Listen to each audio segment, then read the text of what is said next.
맞이하여 지난주에 이어 오늘 두 번째 특강을 진행하겠습니다. 오늘은 삶의 여정 안에서 함께하는 칠성사라는 주제로 강의해 주실 유준 요한 세례자 신부님을 큰 박수로 모시겠습니다.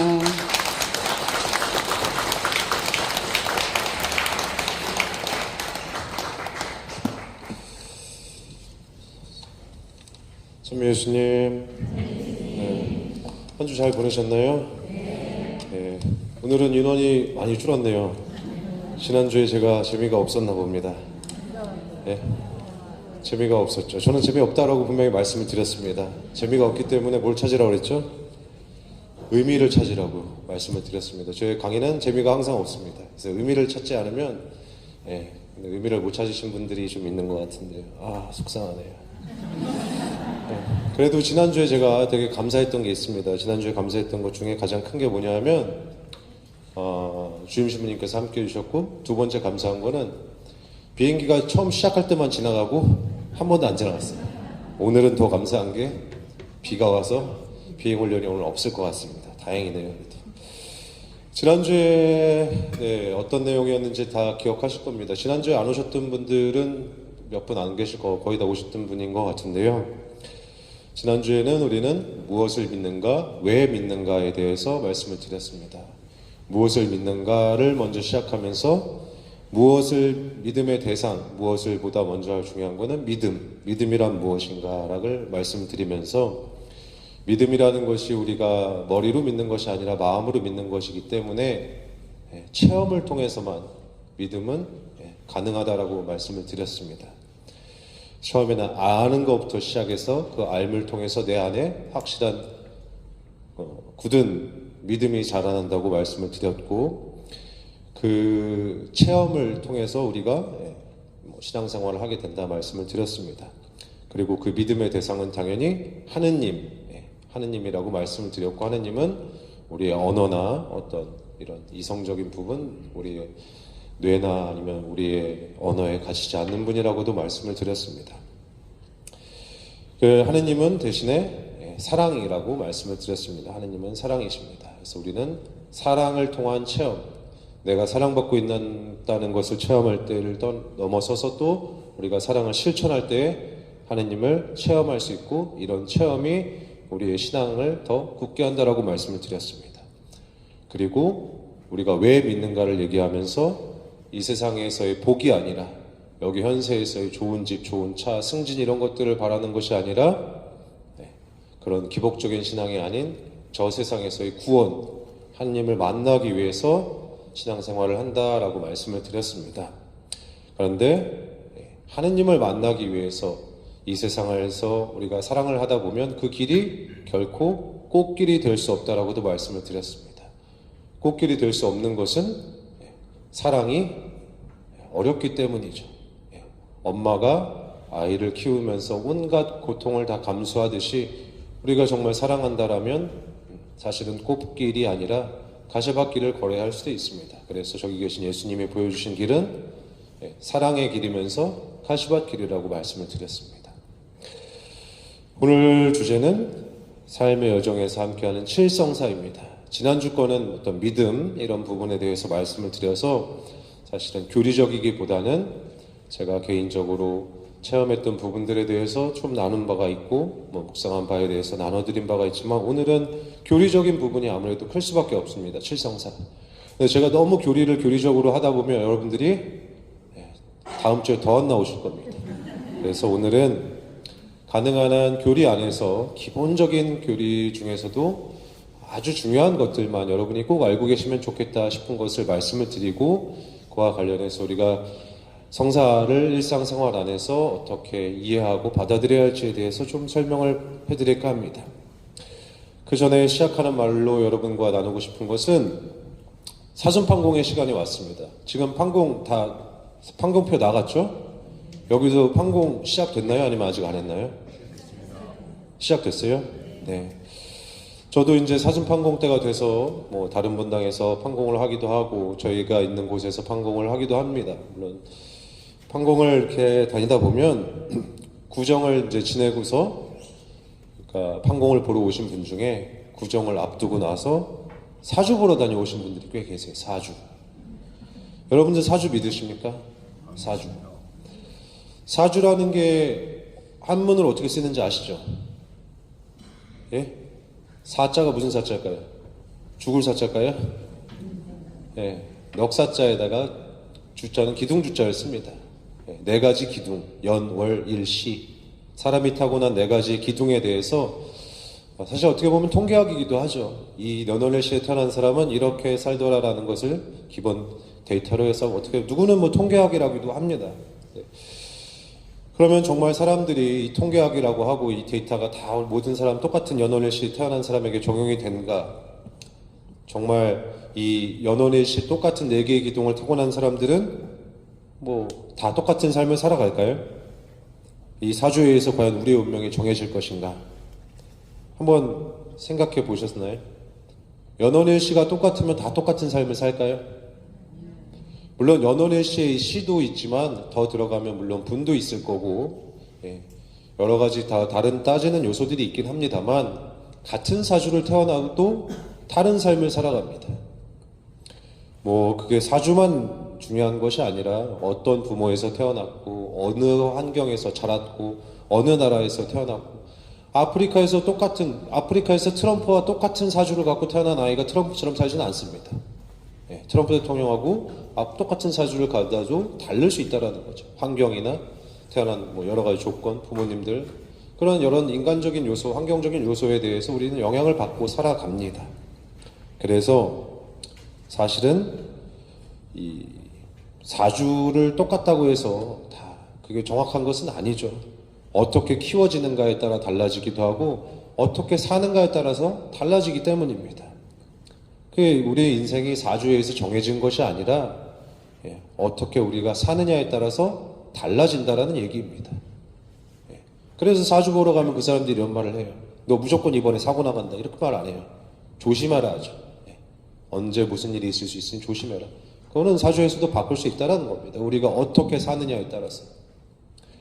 그래서 우리 인생을 바꾸기 위해서 우리가 어떻게 사느냐에 따라서 우리가 사주를 바꿀 수 있기 때문에 우리 인생을 바꾸기 위해서 또 다른 사주, 또 다른 네 가지 기둥에 대해서 제가 소개를 해드리고자 합니다.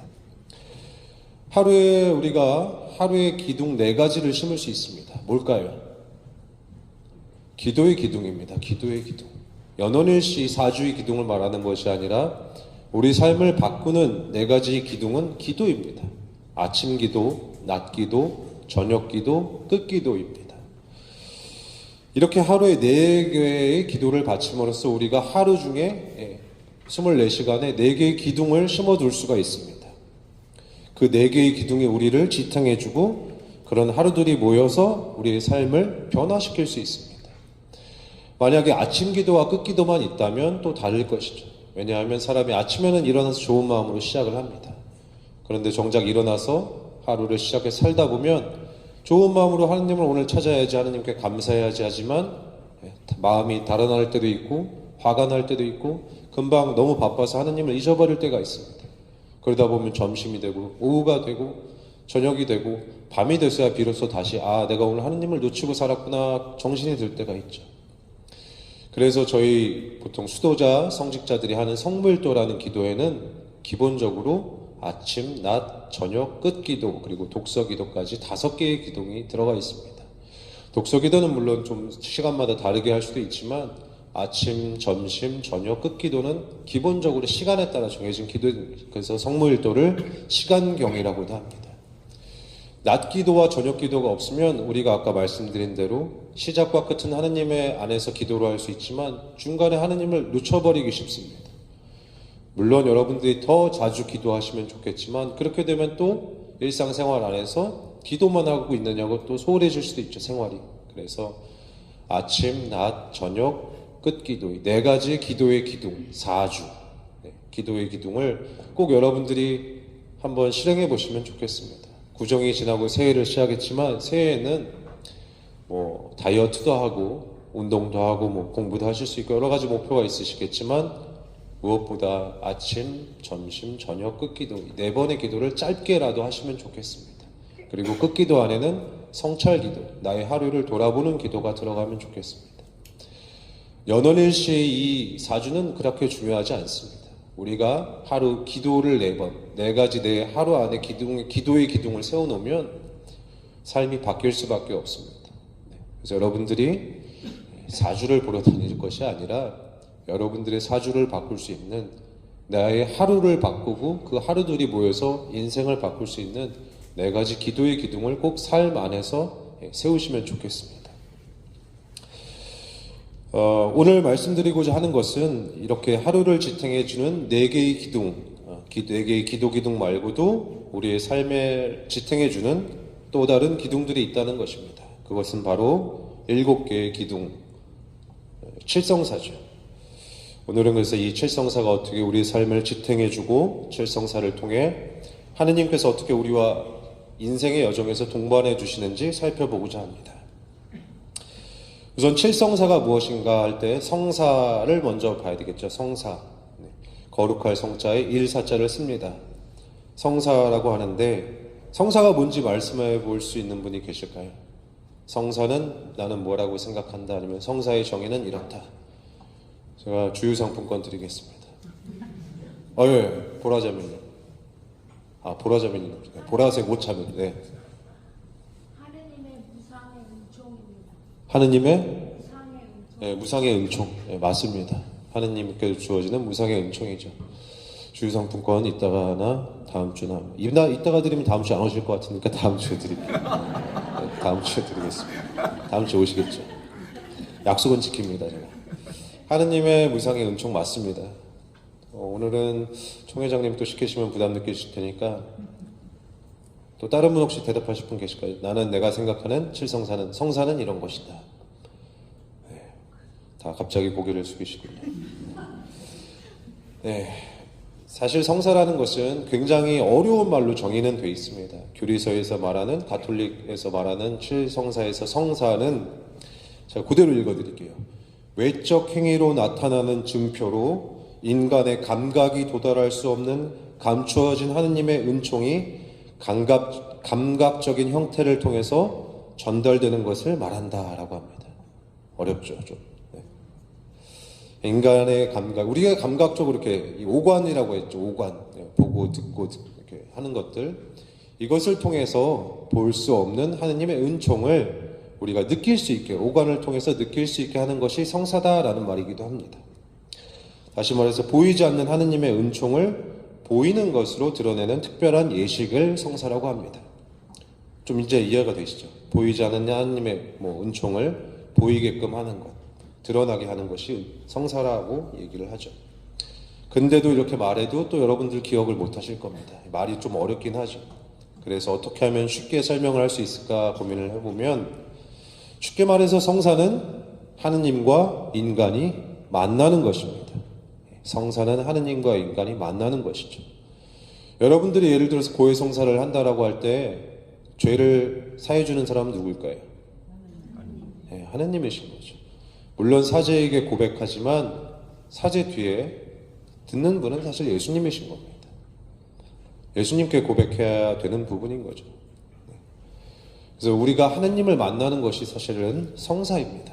하느님과 만나는 장소로서의 성사이기도 하고, 하느님과 만나는 시간으로서의 성사이기도 하고, 하느님과 만나는 일로서 성사를 부를 수도 있습니다.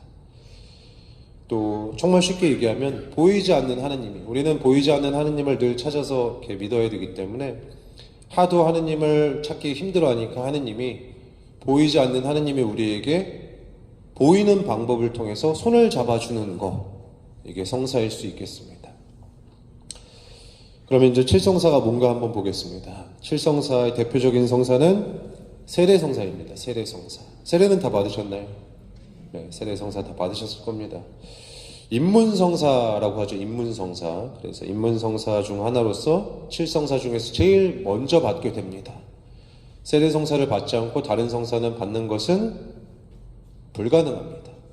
세례를 받지 않은 사람이 갑자기 이제 임종을 앞두고 종부성사 받을 수 있을까요? 네, 안 됩니다. 세례성사는 분명히 받으셔야 됩니다. 그래서 세례성사를 가장 먼저 받게 되는데, 이게 가톨릭의 입문성사입니다. 가톨릭 입문성사. 쉽게 말해서 어떤 분들은 세례를 회원가입이라고 얘기하세요. 회원가입. 네. 회원가입이라고 얘기하는 분들도 있습니다. 근데 우리가 회원가입을 한다라고 해서 세례를 받는다고 해서 딴 때 우리가 보통 회원가입하면 보통 뭘 적어내죠? 이름하고 전화번호 뭐 이런 거 적어내죠. 그렇다고 우리가 세례를 받을 때 물론 이름하고 전화번호는 적어내지만 그렇다고 세례가 다 준비가 되는 걸까요? 그렇진 않습니다. 세례하고 우리가 제일 중요할 때 뭐 어디에 이제 예를 들어서 아까 어떤 분이 세례는 회원가입이다, 가톨릭에 회원가입하는 것이다 라고 얘기했습니다. 그러면 회원가입을 우리가 전화번호랑 이름만 써서 내는 것이 아니라 어디에 동호회나 어디 무슨 어떤 모임에 가입하게 되면 우리가 요구받는 게 있어요. 뭐냐 하면 뭘까요? 약관 들어보셨어요? 약관? 텔레비에서 보험 광고 나오면 그 뒤에 되게 막 길게 막 약관들 빨리 읽잖아요. 어디든지 약관이 있습니다. 이사회에는 정관이 있고 어느 회사에는 뭐 규정집이 있고 하듯이 가톨릭에서도 당연히 내가 세례로 받겠다고 하면 그 동호회, 그 모임 안에서 약속이 있습니다. 약속. 그 약속을 내가 지켜야지만 그 무리 안에 들어갈 수 있겠죠. 그 회원들 간의 규칙을 내가 지킨다라고 해야지만 그 모임 안에 받아들여집니다. 그래서 우리 그리스도교, 이 가톨릭에서 이 회원 약관은 뭐가 되냐 하면 그리스도교적인 삶을 살겠습니다. 예수님을 따라 살겠습니다. 라고 다짐하는 것입니다. 다시 말해서 거룩하게 살겠습니다. 라고 다짐하는 것이죠. 하느님을 따라서 살겠습니다. 예수 그리스도를 따라서 살겠습니다. 다짐하는 게 사실 우리가 세대 입문성사 들어갈 때 다짐하는 겁니다. 여러분들이 내가 이 동호회에 가입하겠습니다. 이 모임에 가입하겠습니다. 하고 이름하고 세례명은, 이름하고 전화번호는 냈어요. 근데 약관을 받아보니까 내가 지키지 못하겠어요. 나 이거 못 지키겠습니다. 약관 동의 안 하겠습니다. 하면 거기서 받아줄까요? 안 받아줄까요? 예, 그 가입은 성사가 되지가 않아요. 우리가 지켜야 될 약관이 뭐냐 하면 하느님을 따라 살겠습니다. 거룩하게 살겠습니다. 예수 그리스도를 따라 살겠습니다 하는 거죠. 세례를 할 때 이 다짐을 다 합니다. 그런데 우리가 정말 이 약관을 잘 지키고 있는가? 잘 한번 생각해 보시면 좋겠어요. 물론 우리가 보험 가입을 했다라고 해서 보험 약관을 다 외우고 있지 않아요. 보험 약관은 우리가 언제 찾아보게 될까요? 사고 났을 때 보험금 타야 되니까 약관을 찾아보죠. 물론 그렇게 때가 닥쳐야지만 할 때가 있습니다. 그래서 사실 우리도 물론 약관을 지켜야 되죠. 거룩하게 살아야 되고 예수 그리스도를 따라 살겠다고 하지만 가입할 때 그렇게 다짐을 해놓고 그렇게 살지 못해요. 어느 때가 왔을 때만 보험 약관을 찾아보듯이 내가 아쉬울 때 내가 급할 때가 돼야지만 다시 한번 그 마음을 떠올립니다. 내가 왜 세례를 받았는가. 그래서 여러분도 한번 그렇게 아쉬울 때만 하느님을 찾지 마시고 내가 등 따시고 배부를 때 기도하는 사람이 진짜라고 말씀을 드렸습니다.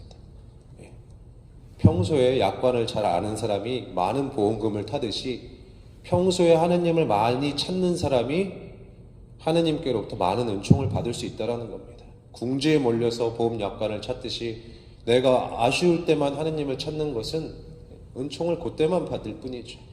평소에 내가 지금 이 삶 안에서도 감사할 수 있을 때 아무 일이 없어도 정말 감사하고 찬미드릴 수 있을 때 많은 은총을 받게 된다는 겁니다. 그거를 꼭 기억하시면 좋겠습니다. 다시 돌아와서 우리가 세례 때 다짐하는 것은 거룩하게 살겠다, 예수 그리스도를 따라 살겠다 다짐하는 것입니다.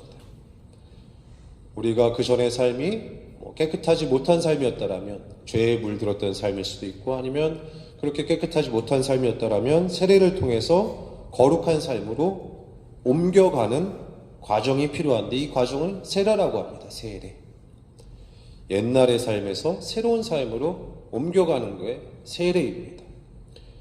그러면 세례성사에서 가장 중요한 게 뭘까요? 제가 칠성사를 말씀드리면서 가장 중요한 것들에 대해서는 말씀을 드릴 거예요. 세례성사에서 가장 중요한 게 뭘까요? 이거는 꼭 세례성사에 있어야 됩니다 라고 말씀드리는 게 뭔지 아세요? 모르시니까 제가 설명을 드리겠습니다. 모든 성사는, 이거 좀 어려운 내용인데 교리를 설명해 드려야 되니까 말씀을 드립니다. 네. 오늘은 비행기 대신에. 모든 성사는 진료와 형상이라는 게 있습니다. 진료와 형상. 요 진료와 형상이 갖춰지지 않으면 성사는 성립될 수가 없어요. 이거는 여러분들이 신앙생활을 좀 하셨고 성당을 열심히 다니시고 이게 새신자 교육이 아니라 기존의 신자 재교육이기 때문에 조금 더 깊게 말씀을 드립니다. 모든 성사에는 진료와 형상이 있습니다. 쉽게 말하면 재료가 있다는 겁니다. 재료가 진료와 형상이 있는데 진료라는 것은 이제 재료가 되고 형상이라는 것은 말이 됩니다. 말. 재료와 말이 있어야지만 성사가 성립될 수 있습니다. 그래서 세례의 진료는 물입니다. 물. 세례 받으실 때 여러분 뭐 어떻게 하죠? 물을 여기다 성부와 성자와 성령의 이름으로 누구에게 세례를 줍니다. 그 물이 꼭 있어야 돼요. 물이 없이 성부와 성자와 성령의 이름으로 누구에게 세례를 줍니다 하면 세례가 성립이 안 돼요. 그리고 물도 깨끗한 물이어야 합니다. 그리고 이게 물이 재료라면 형상, 즉 말은 나는 성부와 성자와 성령의 이름으로 누구누구에게 세례를 줍니다. 이게 들어가야 됩니다. 이게 없으면 세례 성사가 성립이 안 돼요. 네, 잘 보세요. 개신교가 있죠. 개신교 아시죠? 예, 개신교. 개신교에서 성부와 성자와 성령의 이름으로 물을 붓고 세례를 주는 교단이 있어요. 그러면 그 사람이 여기 와서 세례를 받아야 될까요? 말아야 될까요? 가톨릭에서. 예? 제가 말씀을 드렸잖아요. 이 깨끗한 물로 씻고 성부와 성자와 성령의 이름으로 누구누구의 세례를 줍니다. 이 말이 되면 세례 성사는 성립이 된 거예요. 원칙상 다른 교파에서 받았어도 될 수 있습니다. 그런데 그거를 다 따질 수가 없어요. 그 교파마다 다 물어봐야 되고 다 알아봐야 되니까 불안정성이 있으면 당연히 다시 봐야 되겠죠. 그래서 다시 받습니다. 가톨릭에서 성부와 성자와 성령의 이름으로 세례를 줍니다 하고 다시 받습니다. 근데 여러분들 여기서 또 하나 퀴즈를 낼게요. 이거는 빵집 상품권입니다. 자, 신부님한테 우리가 보통 세례를 받습니다. 세례는 아무나 줄 수 있을까요? 없을까요? 이거 없어요. 다 맞추신 분 다 드릴 수가 없죠. 손을 들고 말씀하시는 빵집 상품권은 끝났습니다. 아무나 줄 수 있습니다. 자, 여러분들이 길을 가다가 사고가 났어요. 갑자기. 근데 이 사람이 세례를 안 받은 사람인데 평소에 이렇게 예를 들어서 우리 형제 중에 누가 나한테 나는 성당에 한번 다니고 싶어. 내가 나중에 시간이 되면 교리를 배우고 세례를 받을 거 얘기를 했어요. 근데 갑자기 길을 가다가 사고가 나서 갑자기 죽을 위험에 처했어요. 근데 마침 차에 생수가 있어요. 성부와 성자와 성령의 이름으로 난 누구누구에게 세례를 줍니다 하면 세례가 될까요? 안 될까요? 됩니다. 그거 꼭 알고 계셔야 돼요. 굉장히 중요한 거예요. 왜냐하면 이 사람은 이제 죽은 운명에 처해 있는데 세례를 받느냐 못 받느냐의 그 순간에 신부님 안 계시니까 못하겠다 해서 못 주고 운명을 하면 세례를 못 받고 죽잖아요. 여러분들도 사실 급한 상황에는 줄 수 있습니다. 예. 근데 이 사람이 세례를 그렇게 줬어요. 근데 갑자기 병원에 가서 살아났어요. 성당에 왔어요. 그러면 갑자기 영성 찰 수 있을까요? 없을까요? 없습니다. 세례는 받았지만 보례가 필요합니다. 보례. 예. 세례 교리 교육도 다시 받아야 하고 이게 보충해야 될 부분이 생깁니다. 그때는 죽을 위험에, 그러니까 긴박한 위험이 있기 때문에 그대로 성사 요건이 다 성립이 됐으니까 인정은 하지만 그 위험이 제거되고 나서 이 사람이 정상적인 성사 생활을 하려면 다시 보충되어야 됩니다. 근데 핵심은 그거죠. 여러분도 이 사람이 정말 긴박한 위험에, 죽을 위험에 있으면 줄 수 있습니다. 꼭 알고 계시면 좋겠어요. 물론 신부님한테 연락하셔서 그 관할 신부님이 오시면 됩니다. 요양원은 저희가 가기도 하고 병원에 가서 갑자기 대세를 드릴 때도 있습니다. 수녀님들이 대세를 드릴 때도 있고 그걸 대세라고 합니다. 대세. 대신 세례를 주기도 하죠. 그런데 대세를 여러분들도 줄 수 있다는 얘기입니다. 아주 긴박한 위험의 상황에서는 꼭 알고 계셨다가 주변에 그렇다고 옆에 이렇게 흙탕물이 이렇게 좀 빗물이 있어요. 생수가 없고 될까요? 안 될까요? 안 되는 거예요. 그거는 또. 그래서 맑은 물, 이렇게 생수나 이런 게 있으면 여러분들도 세례를 주실 수는 있습니다. 그거를 꼭 알고 계시면 좋겠고요. 세례 성사에서 이렇게 물이 중요한 이유가 꼭 있습니다. 물이 중요한 이유는 뭘까요? 대부분의 학자들이 세례 예식은 그 유대교의 정결 예식에서, 깨끗하게 하는 예식에서 비롯됐다라고 봅니다. 구약에 보면, 구약 성경에 보면 부정한 일을 했을 때, 뭐 예를 들면 시체를 가까이 뒀거나 시체를 만졌거나 했을 때 물에 들어갔다 나와야 돼요. 깨끗하게 씻어야 됩니다. 그 지역이 그만큼 뭐 균이 잘 생길 수 있는 조건이라서 그럴 수도 있습니다. 그런 문화가 생겨났고, 그래서 회당에 들어갈 때, 뭐 시나고게라든가 회당에 들어갈 때도 정결한 상태로 들어가기 위해서 씻습니다. 이런 씻는, 성당에 들어가기 전에, 회당에 들어가기 전에, 종교 예식을 하기 전에 씻는 예식은 다른 종교에도 다 있습니다. 이슬람 사람들이 그냥 들어갈까요? 그 사람들도 다 씻고 들어갑니다. 발도 씻고 손도 씻고 들어가고 다 씻고 들어갑니다. 웬만한 그런 종교 시설에 들어갈 때는 씻는 예식이 거의 들어가 있고, 불교에는 씻는 예식이 없습니다.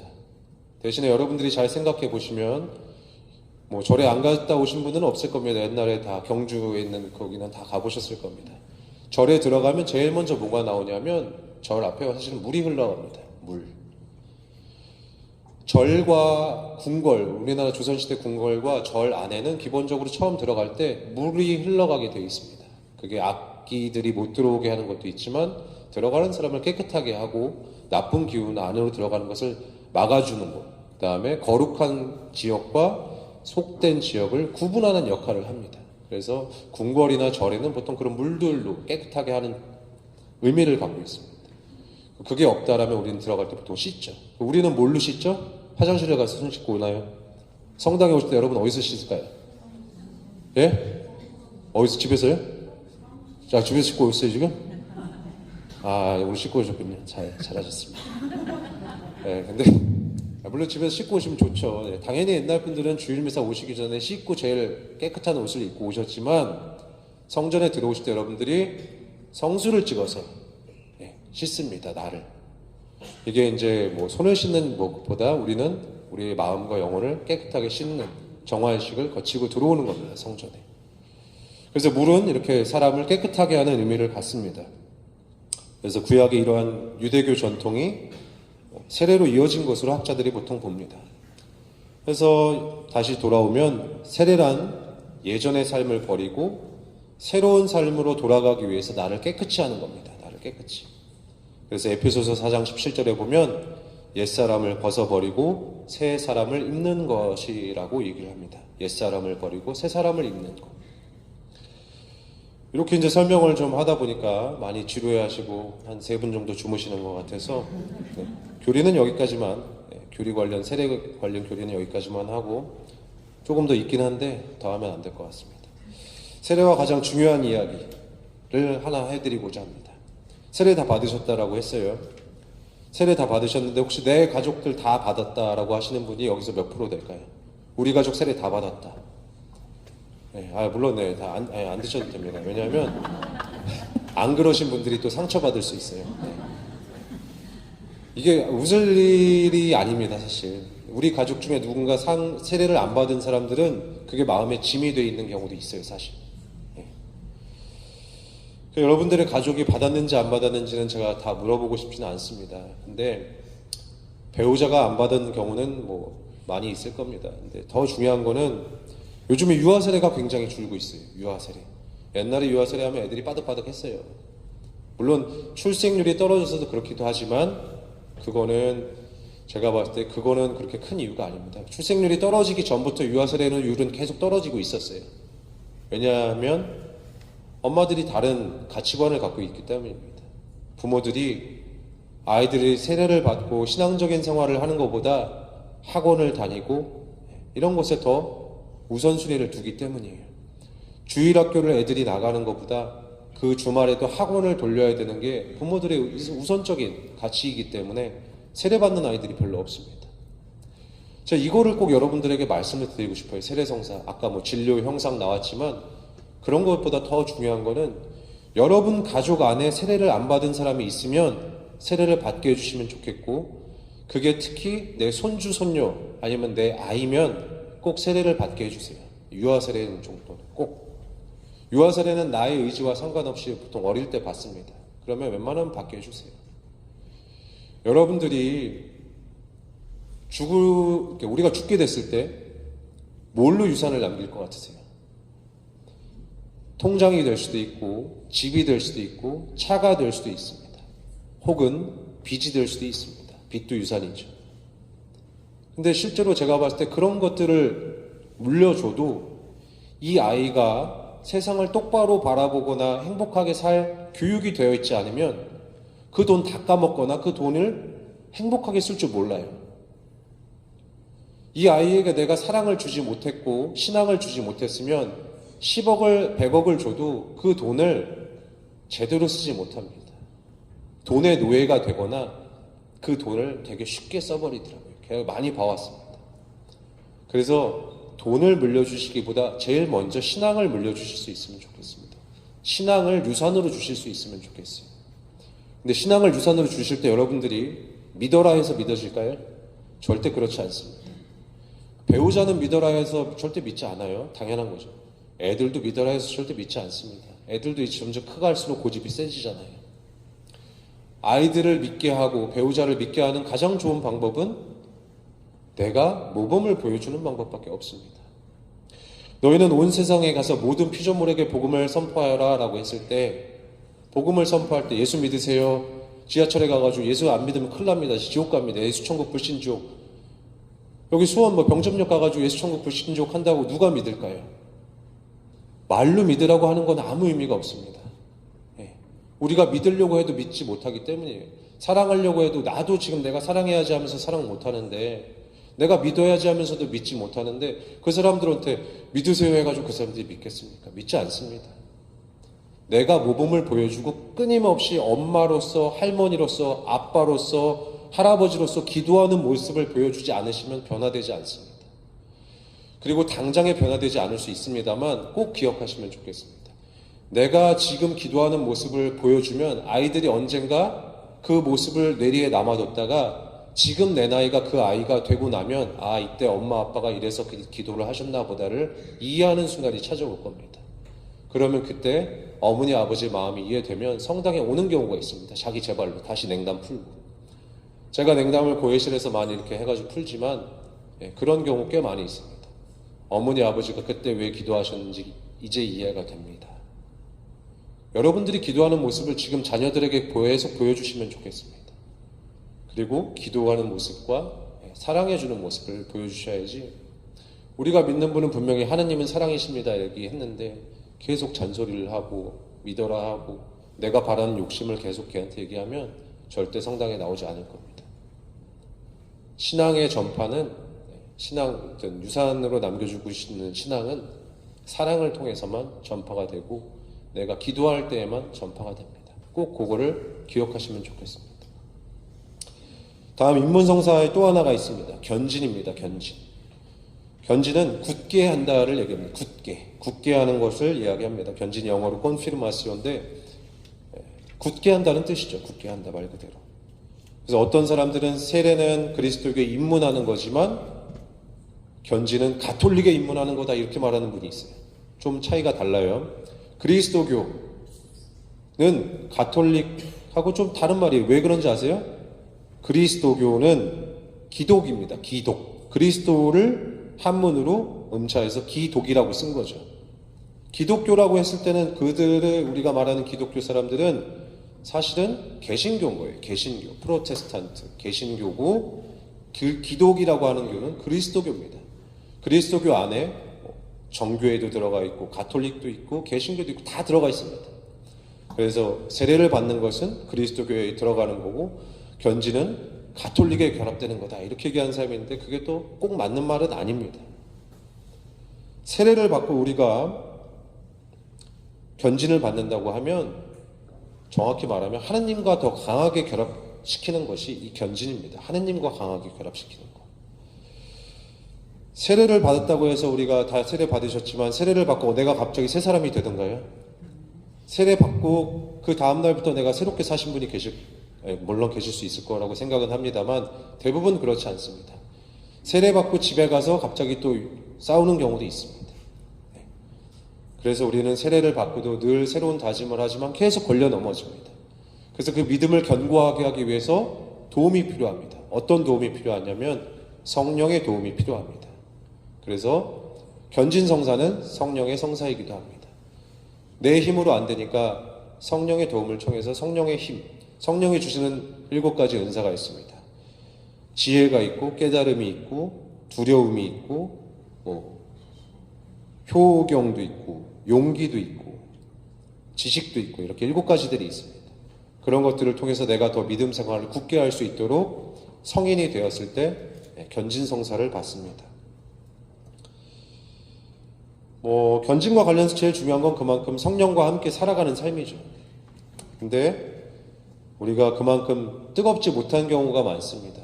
개신교처럼 막 그 사람들 막 아버지 막 이렇게 하고 막 울고 막 기도도 하죠. 우리는 다 조용한 거를 좋아하기 때문에 그런 걸 별로 원하지 않습니다. 가톨릭 신자들은. 근데 때로는 우리가 성령을 체험하고 뜨겁게 살아갈 필요도 있습니다. 왜냐하면 성령의 도움 없이는 우리가 온전한 생활을 하기는 어렵습니다. 성령을 내가 체험하고 성령의 힘으로 신앙생활을 해야 된다는 것을 기억을 하시면 좋겠습니다. 다시 한번 말씀드리지만 세례를 받았다고 해서 사람이 완전히 변화되지 않기 때문에 우리의 나약함 때문에 견진성사가 있을 수밖에 없습니다. 더 우리의 믿음을 견고하게 하기 위해서. 그리고 견고하게 하는 이 견진성사를 받았다고 해서 우리가 또 완벽한 사람이 됐을까요? 그러지 않습니다. 그래서 뭐가 생겨나죠? 고해성사가 생겨납니다. 처음에는 고해성사가 없었어요. 고해성사는 몇백 년이 지나서 생긴 한 5세기경 정도에 생깁니다.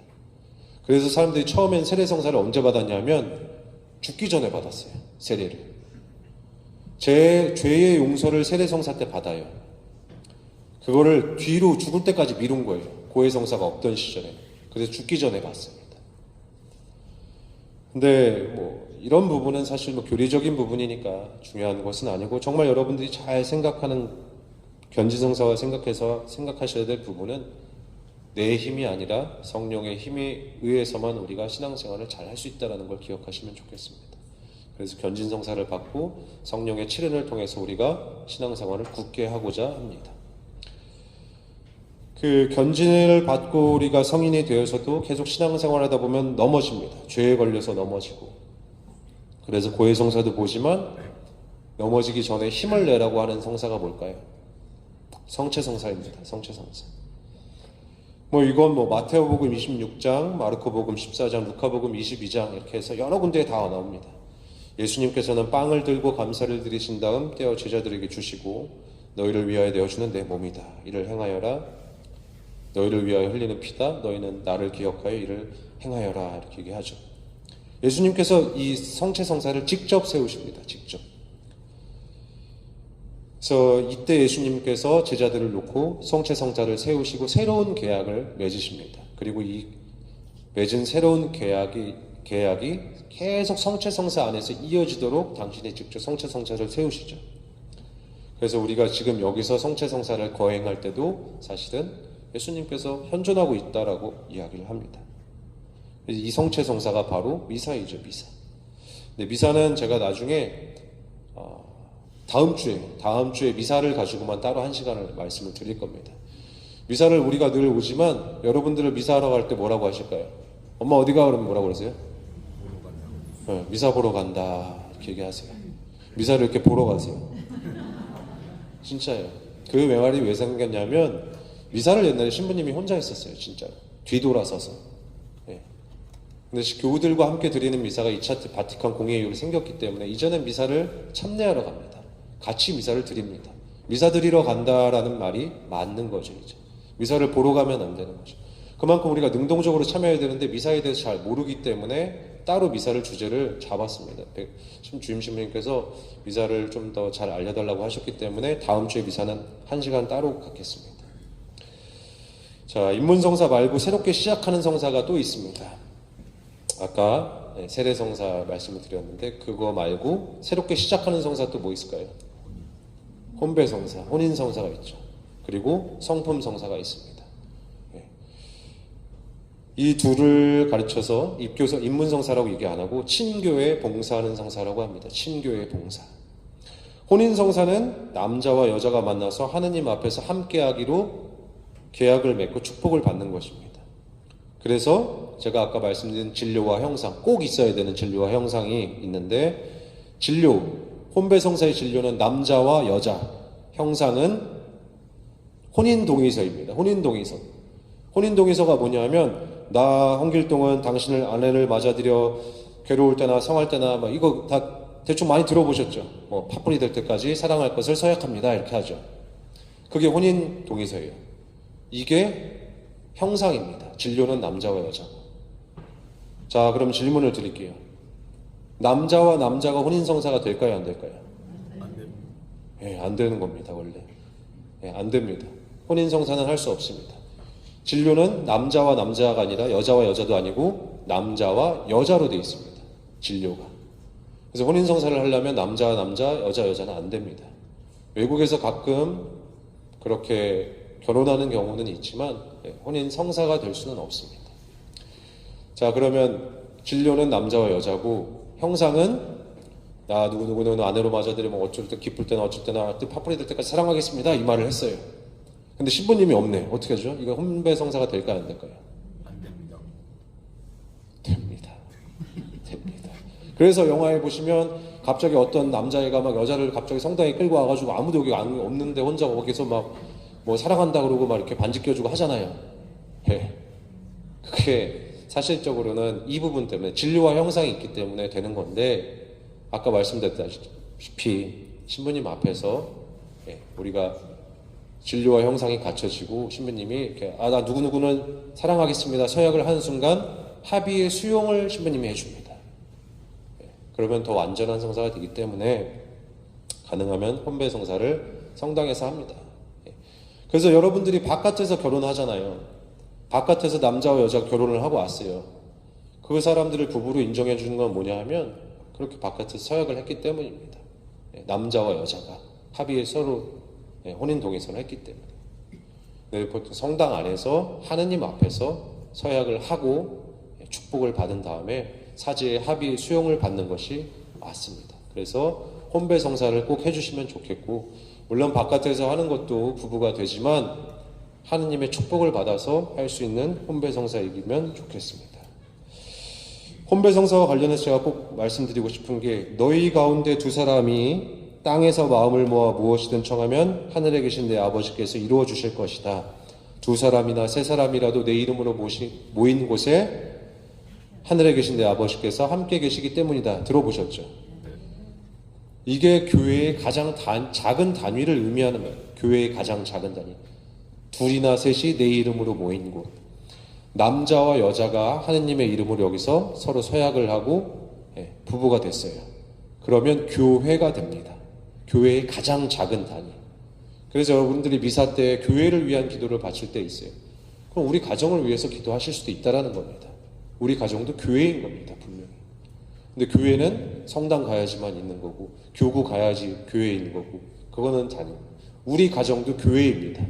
여러분들이 우리 가정이 교회라는 생각을 꼭 하고 계시면 좋겠어요. 왜냐하면 남자와 여자가 하나님 앞에서 약속을 하고 예수 그리스도의 이름으로 하나님을 청했기 때문에. 그래서 우리 가정은 교회입니다. 기억하시면 좋겠습니다. 성품 성사는 다 들어보셨을 겁니다. 사제가 되는 것이죠. 근데 이제 성품 성사는 여러분들에게 많은 걸 얘기를 해드릴 필요 없는데, 여러분들이 가끔 이렇게 와가지고 우리 애 데리고 와가지고 축성해 주세요 하는 경우 있어요. 여러분들 축성해 달라고 할 때 뭐 가져와서 축성해 달라고 하시죠? 묵주, 성모상. 그러니까 저희가 꼭 이 성품 성사와 관련해서 얘기하고 싶은 거는, 차 가져와서 축성해 주세요, 애 데리고 와서 축성해 주세요 하시면 안 돼요. 애가 축성받으면 어떻게 되는지 아세요? 신부가 되는 거예요. 네. 아이들은 보통 축복을 해달라고 합니다. 사람을 축성하는 경우는 사제서품 때입니다. 사제서품 때. 부제품 때도 서품식이라고 할 때 부제품 때도 축성을 받습니다. 그래서 여기 성유가 있습니다. 성유를 발라요. 이 성유와 그 축성 기도가 따로 있습니다. 그 기도문이 진료와 형상입니다. 주교님이 해주죠. 직접 이렇게 발라서 손에 저희는 기름을 바릅니다. 그래서 부제품, 사제품 이렇게 하는 경우가 있고 주교품도 축성을 받습니다. 그러면 추기경님은 축성될까요? 아닐까요?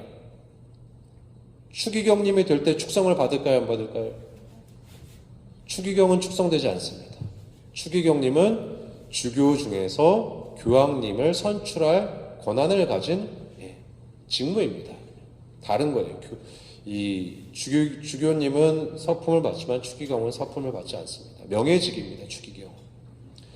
그렇게 해서 알고 계시면 되고, 서품 관련해서 하나 있습니다. 여러분이 많이 궁금해하시는 건데 서품식 때문에 신민들 여기 다 앞에 엎드리는 거 아세요?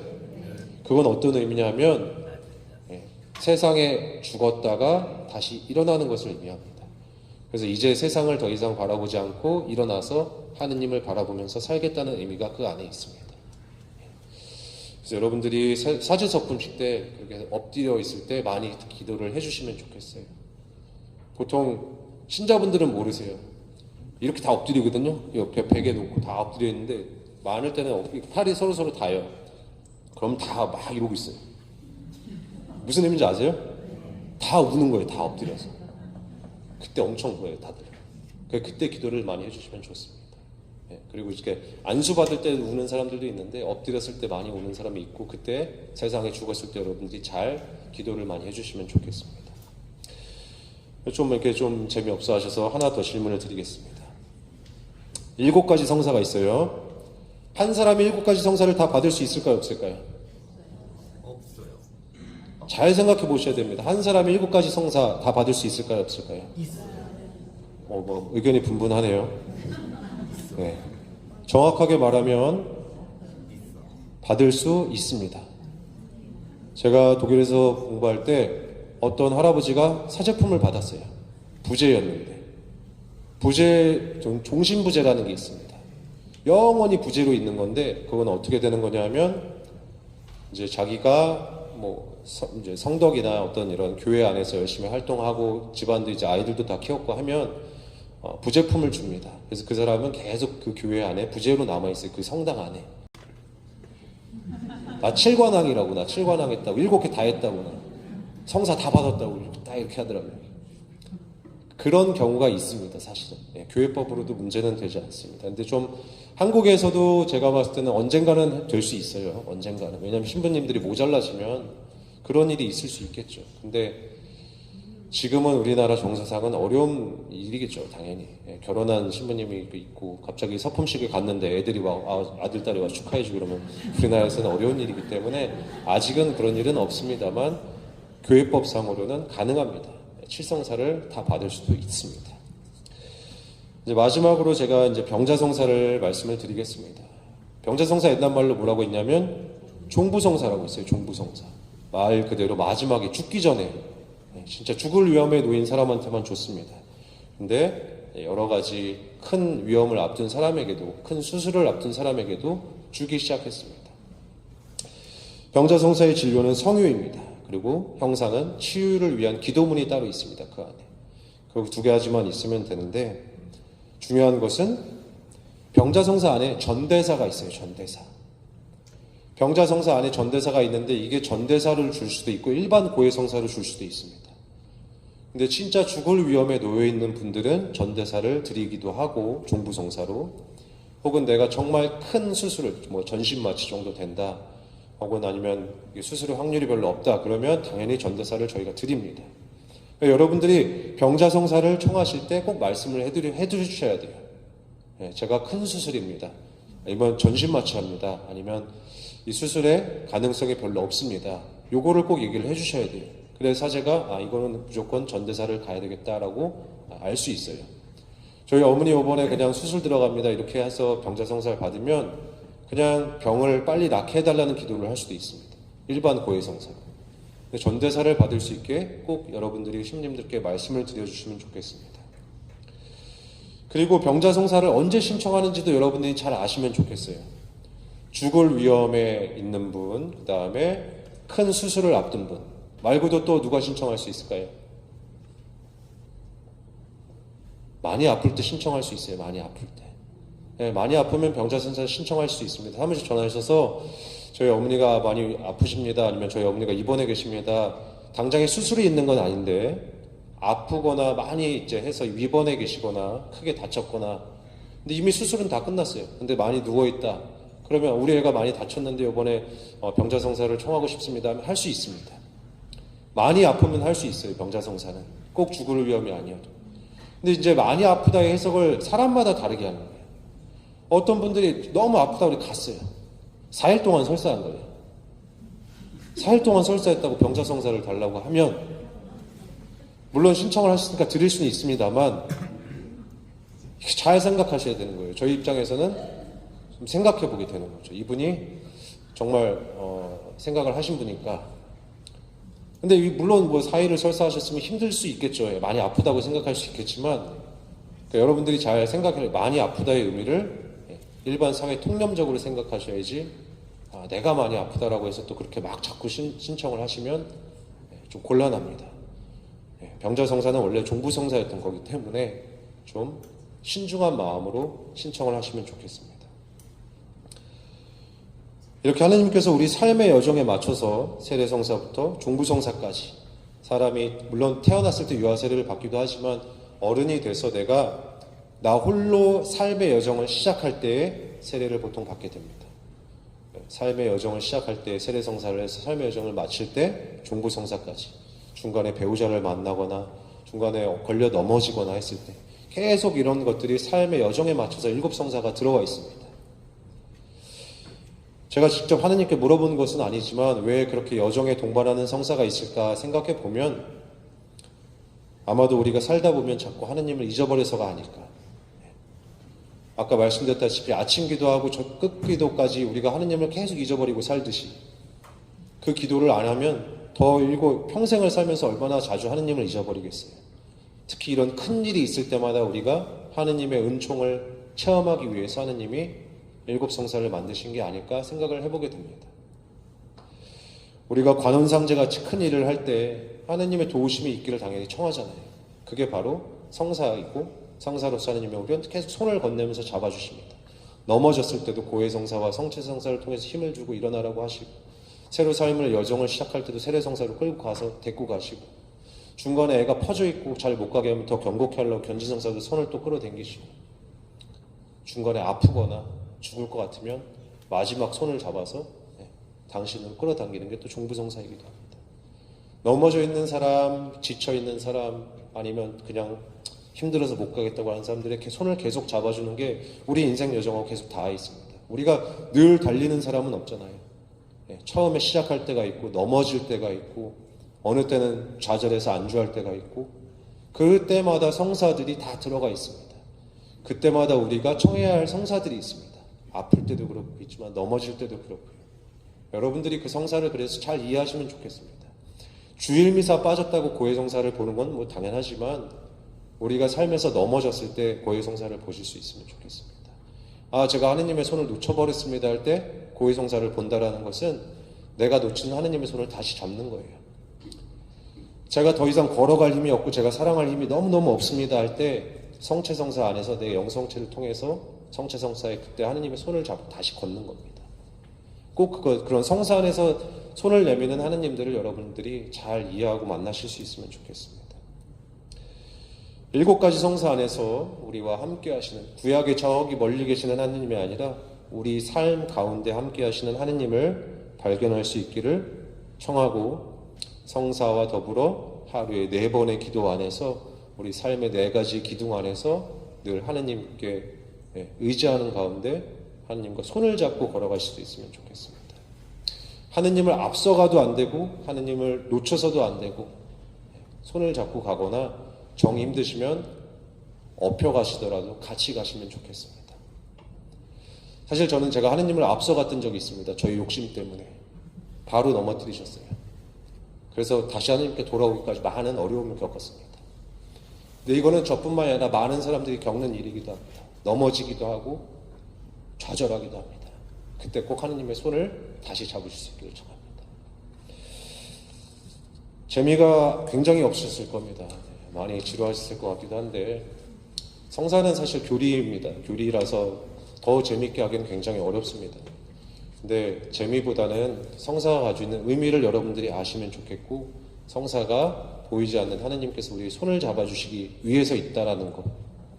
고해 성사, 이제 판공성사 보실 텐데, 그때 그냥 신부님한테 내가 잘못한 거 얘기하는 게 아니라, 제가 넘어졌습니다, 제가 좌절한 적이 있습니다, 이렇게 손을 잡아주신 하나님을 만나실 수 있으면 좋겠습니다.